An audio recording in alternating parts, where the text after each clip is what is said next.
kon agression bi ñu def ci Maïmouna lu ñaaw a ñaaw la loolu nag man personnellement bettu ma. pourquoi. ndax Maïmouna dafa bokk ci liste ñoo xam ne dañ leen war a faagaagal. liste. ab liste. jàppoon ne affaire bi agression la rek comme ni ñu koy nemmee ko si biir Ndakaaru. gëwuma ko xëy na enquête yi dina ko gën a xóotal waaye xam nga ginnaaw daa bokk ci liste boo xam ne dañ ko caa bokk ci ñi war a faagaagal moom ak Madiambal Diagne Cheikh Yérim Seck ci wàllu média yi ci wàllu politique man ci liste bi laa bokk. yow mi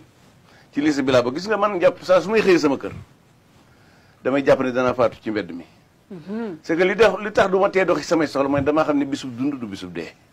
moo tax amu problème saa su bis bu set nag ma jàpp ne daañu mën naa dee ci mbedd mi jàpp ne sama kër mën nañu ko taal parce que man bi ñu mois de juin juróomi sama kër mu nekkoon 5e maison ci kër yi waroon taal gis nga njàpp lii am nii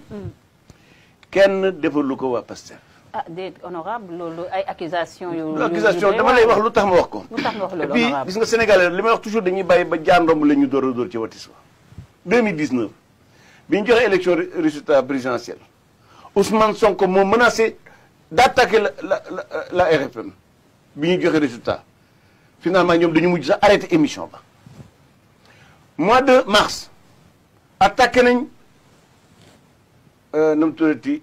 RFM ba lakk fa woto seen benn journaliste ma jàpp ne ñaar yii surtout bu njëkk bi Ousmane Sonko menacé RFM bu fekkoon ne journaliste yi syndicat yi CAP appel CAP jeune reporter matuwaay yi ñu war a jël taxawaay bi ñu war a taxaw ñu taxaw ko kon li ma gëm mooy waa Pastef duñu jàpp ne ku wuuteeg ñoom waxtaan gis-gis rek dañ laa war a faagaagal. mais honorable les accusés directement tey jii ci suba koo xam ne daa bokk ci ñoom ñu jàppoon ko ci kaso bi wax na ne ñoom dañu defaroon nañ plainte bu ñu war a déposer contre Maïmouna Ndour Faye. mais parce que dañoo jàpp ne Maïmouna Ndour je crois que quand même la police am na foofu piste bu wóor boo xam ne ci la war a jaar ba xam ñan ñoo agressé Maïmouna bi ci des nag mooy njàpp c'est vrai Sénégal yàgg na am violence politique waaye Pastef moom lakk autojournaliste agressé organe de presse foqati micro sànni ko loolu moom ci mbirum Pastef la feeñ ci politique gu Sénégal. on l'avait vu avec Walfadjri ci lan. que carrément ñu attaqué leen jamono jooju. mais loolu xamoon nañu leen attaqué xamoon nañu leen attaqué souvent bon ñoom dañu ko defoon sax mbirum ne état moo leen attaqué alors que xam nañu leen attaqué. waaye dama ne la c'est-à-dire que niveau bi de violence bi nga xam ne ñoom fi lañ àggale mbir mi ba képp ku d'accord ak ñoom ñu jàpp dañ laa war a faagaagal loolu gëm naa ne les journalistes la société civile les chefs religieux bu fekkoon ne defuñu preuve de lâcheté kon yëf yi du agsi fii mais c'est dommage Sénégal nag dañuy bàyyi ba jaan romb leen ñu door a doo ci wat bi ci des nag mooy ñëpp xamoon nañ ne Maïmouna est sur une liste elle est menacée ñëpp xam nañ ne Madiambal est menacé ñëpp xam nañ Cheikh Yérim Seck est menacé ñëpp xam nañ ne man ak ñeneen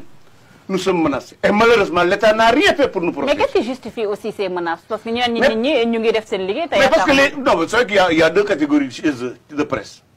les nervis yi nga xam ne ñoo ma ànd muy ay médias ak i chroniqueurs yi wër plateau yi di yàq dérogor yi. ak ñi nga xam ne nag dañoo jël au moins objectif pour ñoom ko am ñoom rek lu mu waroon def bu yàgg yow tu dois être éliminé. mais on est en démocratie. mais ñoom ñoo ko xamul li may wax nag mooy état bu Sénégal. li ma jàpp ni moom moo ma gën a xam ne Maïmouna était menacée. jël décision di raafal maanaam di arrêté ñoom rawatina ñi nga xam ne yor cybersécurité gis nañ menace yi loolu moo rafet te wuti war a dugg des menaces de montre am na ñoo xam ni jàpp nga ni def nañ jàppal ñooñu nga yóbbu leen tribunal juge leen ñu jeex ñibbi seen l'État n'est pas en mesure de mettre derrière ñi jàpp defuñu dara ñenn nañu def dara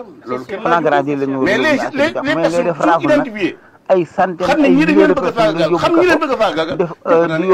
def yóbbu ñu ñëpp nga yóbbu ko sax ay famille ñu tete d'ailleurs ay dossiers yu ñu jeex yóbbu instruction atte yëpp nga bugg la seen dossier atte woo kenn loolu lu mel ni léegi dem ba ni ci réew mi li ma ni ci réew moom xam na ko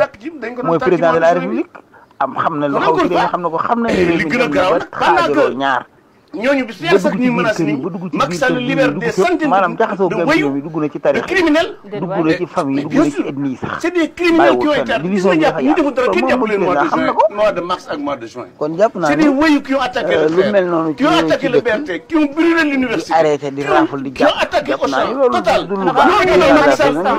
Macky Sall réew mi àgg na libéré foo xam ni non seulement ce qu'il est en train buñ de continuer ci méthode bi muy affaire justice jàpp tëj du solution mu gis dañoo war a apaiser war a waxtaan et tout loolu apaisement moom ñëpp ko rafetlu donte yaax na man jàpp naa